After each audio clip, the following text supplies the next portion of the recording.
welcome back to another new playthrough. This time we have taken a little bit of a break from CK2 with this these separate episodes, and we're gonna take a look at Elder Scrolls Universalis. Now, a while ago, I have just out of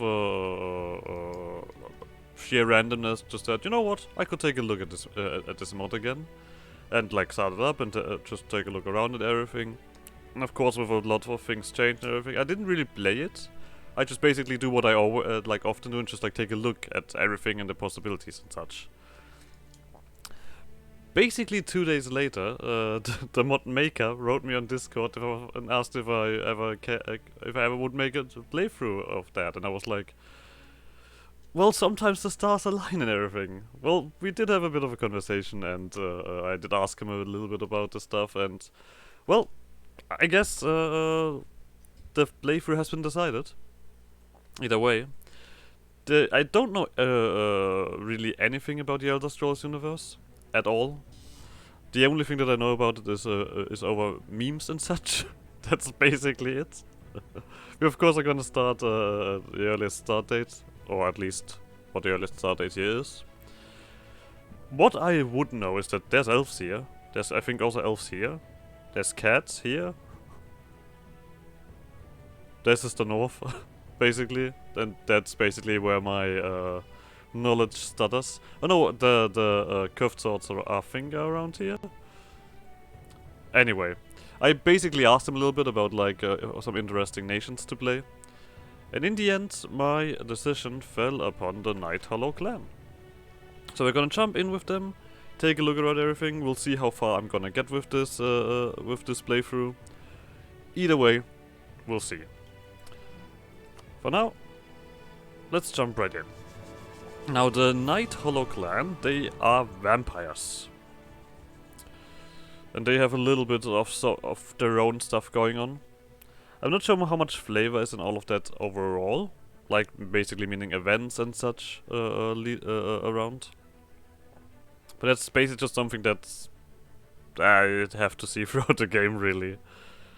Of course, one thing that is always important with these overhaul mods is that there is a lot of stuff being changed in comparison to the base game. And that is also one of the reasons why I guess Ambanastic's a little bit out, because it really is a bit more of a vanilla extreme. I would just want to say vanilla plus, but no, it's a vanilla extreme. But yeah, like these mods who have a completely different timeline, of course, do have a different approach to things, and there's also overall a lot of changes. For example, it's loading forever now. That is, yeah, just a different thing. We'll see also how stable this really is to run. Might be completely laggy. Okay, there we go. So, we are vampires. Actually, I didn't even check if there's anything around here. I guess this is just like, yeah, the base stuff. So. Alright, I guess the direct thing, like, provinces lose development over occupation and gain development automatically with over time. And their characters live longer. There's also the thing where we can just say, oh, I want to like get some events to tell me about the other nations, but I don't care. So, let's take a look at the situation here. So first of all, we are a little bit split up. With our nation, we have stuff down here, stuff here, and stuff here. Luckily enough, we do have connections to these places with these caverns, cavern great works, where we can just basically walk around there. Otherwise, we don't have really anything else. These caverns, they do a little bit, like the great works in this mod. They all have like a singular bonus, it feels like, that you build up on, and that's about it. So we'll see how worth that is. The cost is still the same, so we'll see. Otherwise, cultures and everything around here is completely different. There's only these caverns where we have vampire, as far as I remember. Yeah, And of course all the other cultures we don't accept. There's also complete new resources as well. New terrain types that all do their wacky stuff.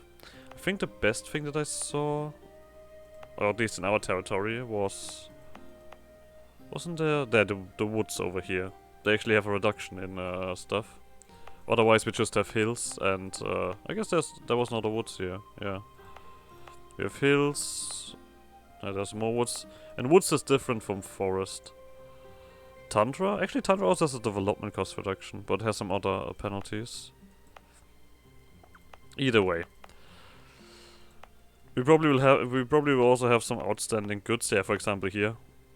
Marble. It definitely sticks out. If anything else crazy? I can't quite recall. There was these here, don't seem too bad. Vampire dust? Wait, what is vampire dust? It's collected solely from the withering corpse of slain vampires. Okay, it's basically like a magic ingredient. Alright. Either way, this is basically most on the screen here. We do also have tributaries, that's one of the reasons why we actually have vessels. And we have Dread Lady Palena Norshaman Shark. No idea who this is, but she seems to be pretty good. 662. She also has immortality. I guess that is vampire stuff, so we'll keep her around for a while. I assume that there's not gonna be much change there. We have also Immortal Ruler, so that's I guess this kind of I'm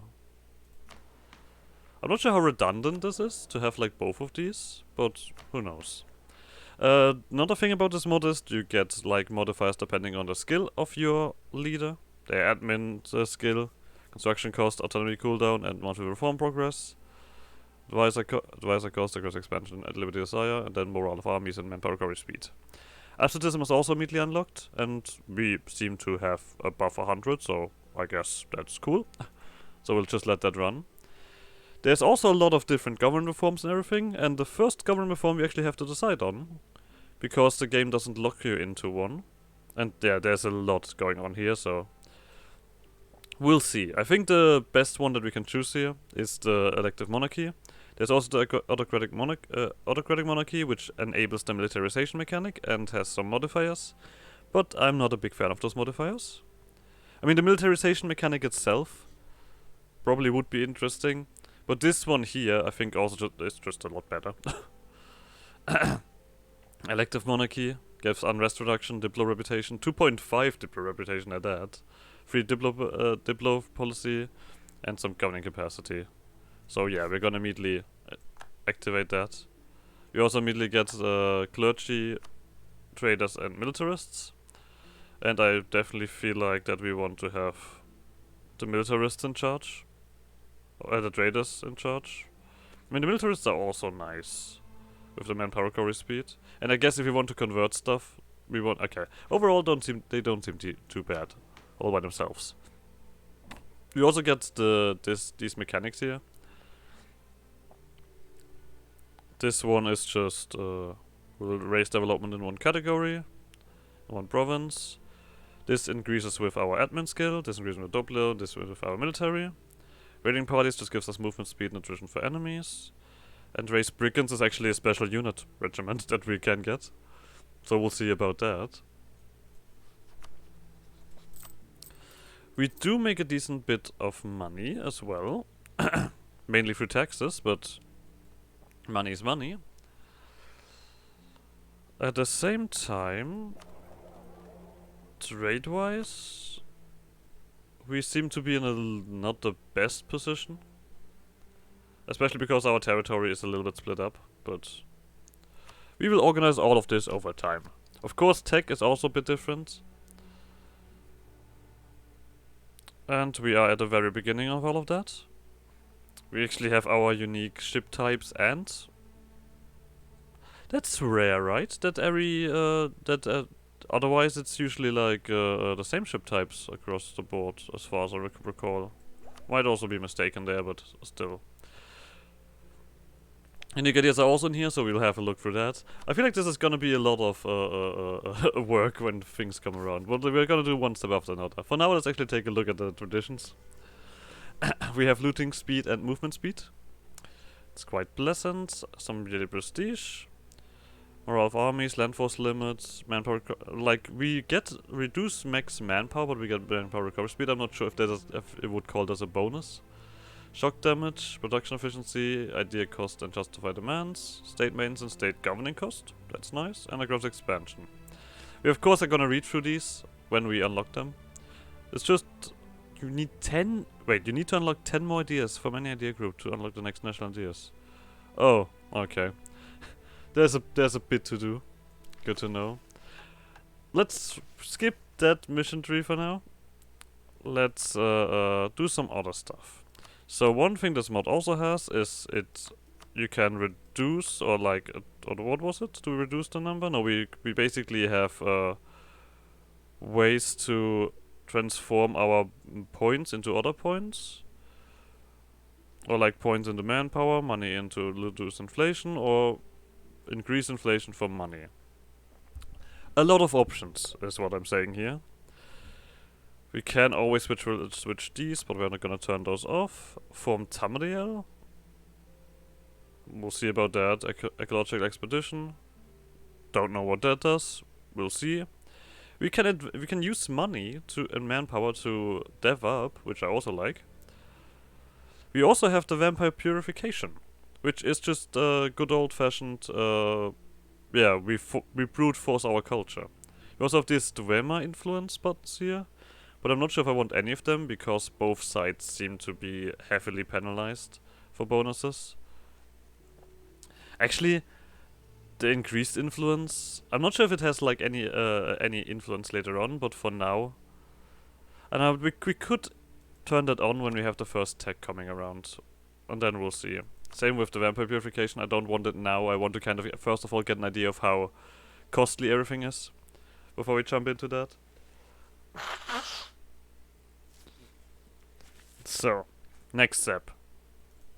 I mean, this one is just basic stuff. There are a few more disasters potential. We have the country collapse, which I guess low stability and high war exhaustion. Revolution, which is when we have basically no legitimacy. And religious turmoil is religious turmoil. Let's take a look at our religion. Leaders for upkeep and mercenary manpower. Wait, we're a mercenary nation. That's a bit odd. We also have these aspects of faith that we can activate. There's nothing with mercenary stuff here, it seems. But for those we need to get 500 church points. Okay, that's a bit of a second. We don't gain that much, right? Yeah, because of religious unity. So we do want to convert all of these guys. But they're all non-accepted cultures, so it's gonna be a bit difficult. Now we'll see. We can get our numbers up.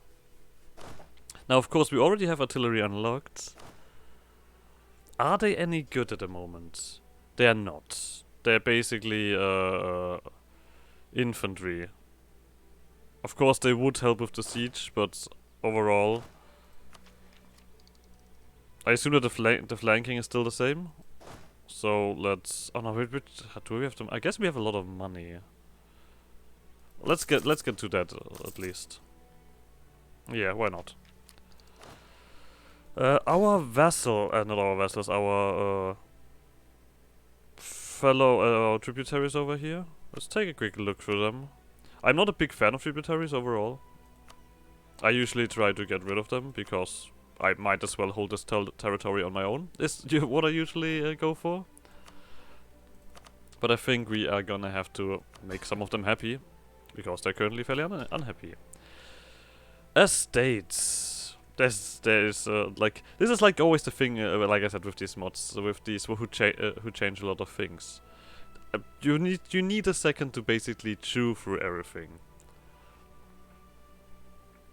So we have the usual stuff here at the top. We have 4 estates. We do have some other stuff here. We can exchange prestige for loyalty. We can exchange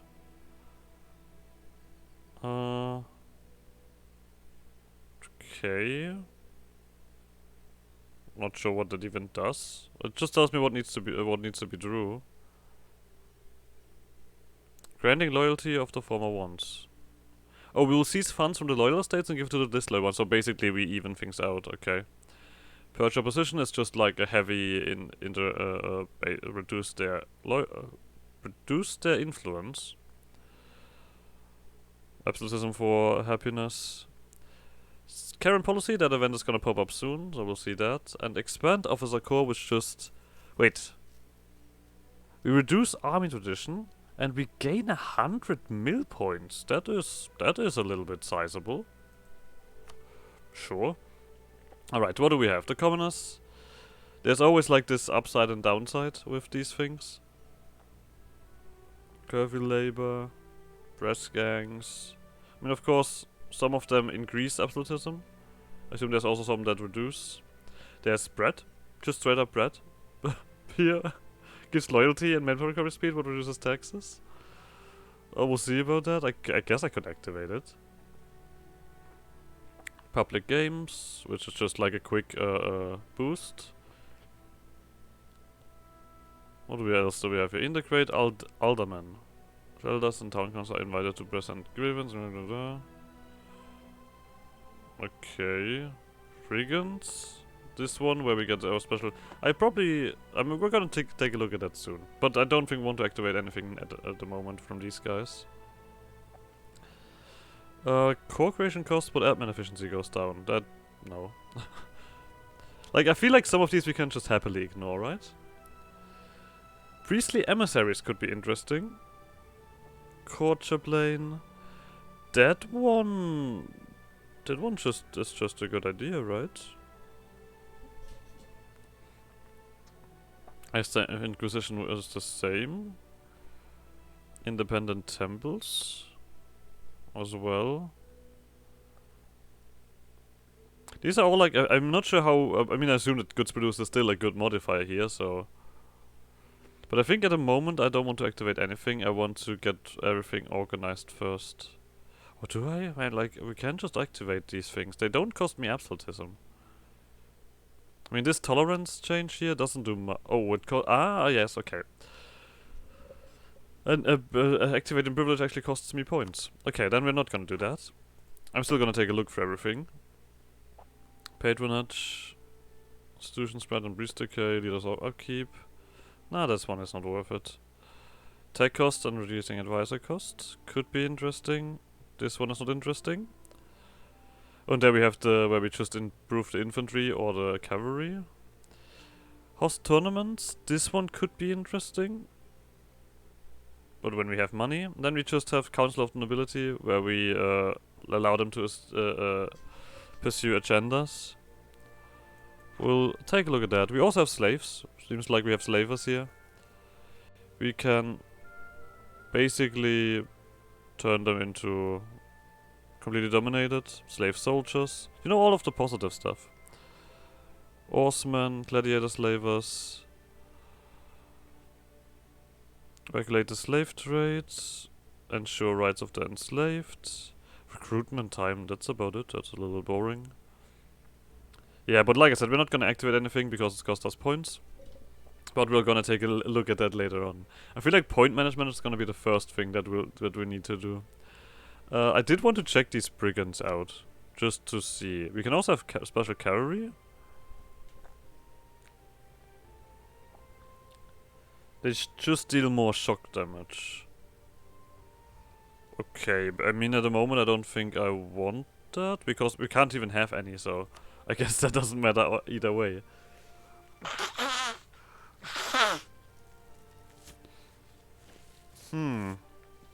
Let's actually take a look at our situation here. One thing that I do recall from, so at least looking at things the last time, we are surrounded by the Empire, and we own Empire territory. Right? Yep, this stuff here belongs to them. Some stuff here belongs to them. We need an enemy that we can actually fight before we do anything. I just see these guys, Strathorn chiefdom. I feel like we should expand and get alliances as soon as possible. I assume that we as vampires. Yeah, that's a very limited amount of friends that we can make, to be honest. Grey host. I mean, I guess it would be at least a friend. Alright, but these are ones of our. This is one of our vessels, or yeah, tributaries. Same difference. This is a tributary, and you two are tributaries. So I guess we don't even border the Dread Horn clan. This we don't border anyone here. I assume that this is not a connection, right? No, the river here completely cuts this off, so we can ignore this part. We are bordering. Are we bordering you? No. We're bordering these guys, but you are part of the Empire. Yep, Yaldam. Not gonna touch that. Solitude. Not gonna touch that. I think they're also part of the Empire. Yep, so I guess we're gonna ignore that over here then. Let's see around here. I can see one nation that is not part of the Empire and we border. Or two nations. You're not part of the Empire, right? Yes. You guys are also not part of the Empire. Spy network it is? I mean, alright. Let's actually let the game run for a second. Unless, actually, no, wait. We want to get advisors in. Definitely, at least military. Income from West. Okay, so they do a little bit more, these advisors. Let's get one more. I mean, we don't really need money, do we? These all seem to be dudes here. What do you do? Monk? Guess it's a secret? Then stay a secret, I don't give a shit. If you don't want to tell me, then don't tell me. Oh, wait, merchants. I guess we're gonna collect here. Collect here and collect here, screw it. We'll see. Alliances are dropped everywhere. Oh, but we actually can make friends with these guys, so let's just quickly. I guess it needs this initial setup. Alright, rivals. Our heir is magic addicted. We have a heir? That's news to me. Alright, we can. We're just gonna take any ally that we can get because I feel like we are a little bit surrounded. Forgotten Vale. Who's that?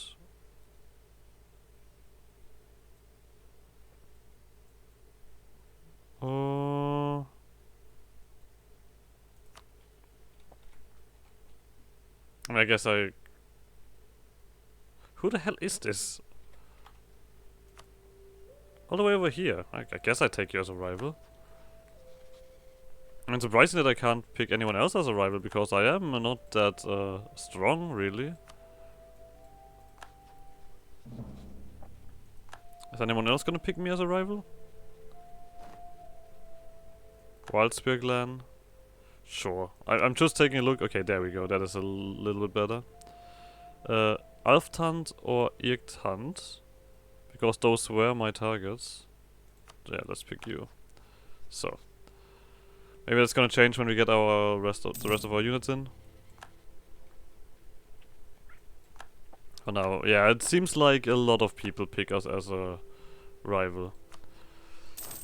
We're not the most well liked. I could just actually do the rest here. I feel like points are gonna be important for now. Oh, the age that I didn't take a look at. There doesn't seem to be anything unique here.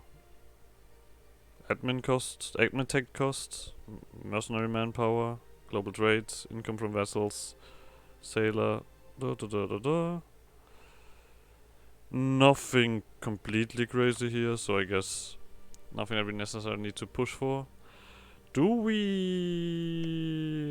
Sure. You're also vampires. Holy shit, what the fuck? Oh right, completely forgot about the mission tree. Alright, backtracking. So, you might be a bit surprised about the absolute size of this mission tree. I can tell you that this mission tree every nation has. This is just a kind of basic, like, have allies and then you get a permanent modifier. Own marketplaces get a permanent modifier, and so on and so forth. We're gonna of course have a look at that, because some of these we can finish. This one on the other hand, this on the right side, is our unique mission tree. Actually. This one is just basically... I mean, this one is not like unique for our nation, I think that's unique for vampires. Because a lot of these things actually tell me to go somewhere completely different. For example, this one wants me to be over here to do things. So a lot of that we cannot quite do. We do have some, of course we have some stuff around us. But that is all gonna be done. Like, directly aiming for these things. A lot of these is just be big, sort of. I mean, of course, this one we can do right away. I think we're also gonna click that right away. True allies we can also do, because we have subjects. Which means... Okay, hostile core creation cost on us. That does limit the enemy a bit. Good.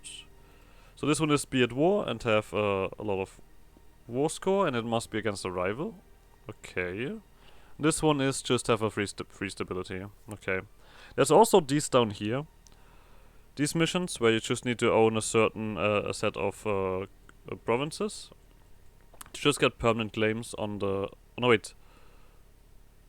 Permanent claims on our provinces, and you gain a core on a province, I assume. Okay. I mean, some of them say that. Alright. Yeah, but like I said, everyone has these. See, I mean, I'm not sure which one of you is actually... Oh, is that unique to me, that mission tree? That might be actually unique to me. Oh well. We'll see. Now let's wait for these guys to be happier. That should happen anyway. They get our army, looting speed. The next thing is gonna be 25 provinces gained. Okay, that's gonna take a second. I guess we do want to throw in a leader. Oh, this costs 100. Ay ay ay. That's a bit much. I mean, this military technology here is not that impressive, so I think I'm actually alright with that. Cool.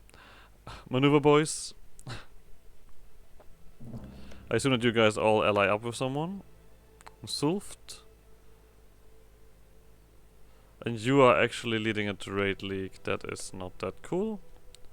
Who's this Musulft? Is that someone that that I should be scared of? They're all the way over here. That means that they are not gonna really be anything scary.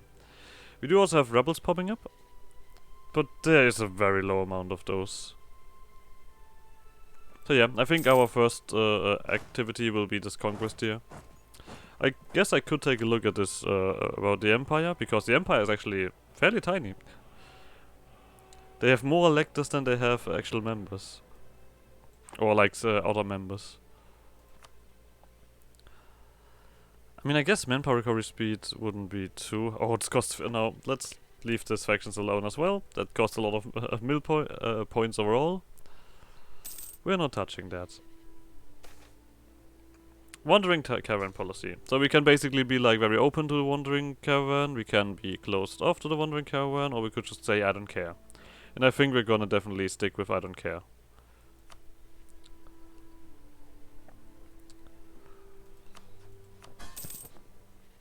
These guys are gonna be happy eventually. So, you guys are in position, we just need a claim, costs me...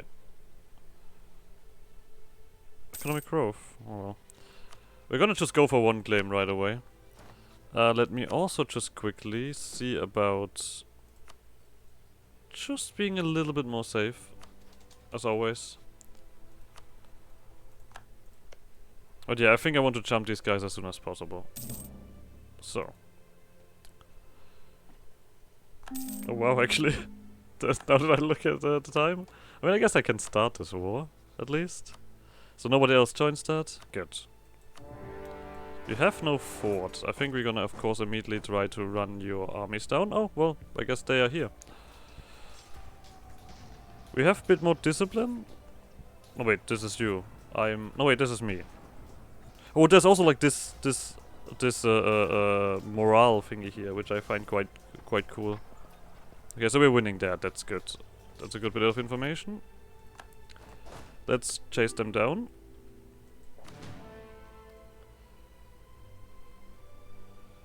God damn it! Of course we have a tick. We take a lot more damage because of cavalry now.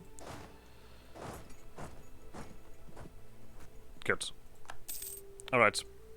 But I guess we're also gonna end the episode here anyway. So like always, like subscribe to my channel again. I guess see you guys next episode. Bye!